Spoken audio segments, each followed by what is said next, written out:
ইতালির সংসদে সৃজনশীল প্রতিবাদ, পোশাকে ফিলিস্তিনি পতাকা, বক্তব্যে মানবতার বার্তা।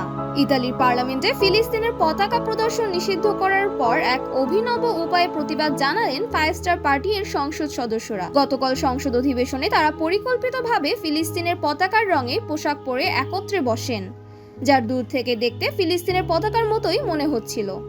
এই সৃজনশীল প্রতিবাদ সামাজিক মাধ্যমে ব্যাপক প্রশংসা কুড়িয়েছে। সংসদ সদস্যদের একজন ঘোষণা করেন, আজ আমরা পতাকা হাতে তুলিনি কারণ তোমরা তা কেড়ে নেবে, তাই আমরা এটি আমাদের শরীরে ধারণ করেছি।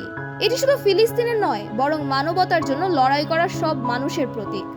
এই বক্তব্য ইতালিতে ফিলিস্তিনি সংঘাত ও মানবাধিকার ইস্যুতে ক্রমবর্ধমান সমর্থনের প্রতিফলন।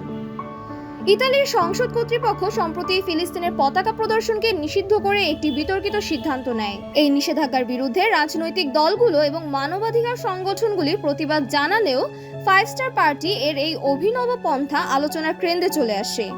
এই প্রতিবাদের ভিডিও ও ছবি সোশ্যাল মিডিয়ায় ভাইরাল হয়। ব্যবহারকারীরা এটিকে নীরব কিন্তু শক্তিশালী প্রতিরোধ বলে অভিহিত করেন। অনেকেই ইতালির অন্যান্য রাজনৈতিক দলকেও ফিলিস্তিনি নিপীড়নের বিরুদ্ধে স্পষ্ট অবস্থান নেওয়ার আহ্বান জানান। এই ঘটনা শুধু একটি রাজনৈতিক প্রতিবাদই নয়, বরং গণতন্ত্র ও অভিব্যক্তির স্বাধীনতার পক্ষে একটি বলিষ্ঠ বার্তা। ফিলিস্তিনের পতাকা নিষিদ্ধ করা হলেও ইতালির এই সংসদ সদস্যরা প্রমাণ করেছেন যে নিষেধাজ্ঞা চিন্তাকে দমাতে পারে না।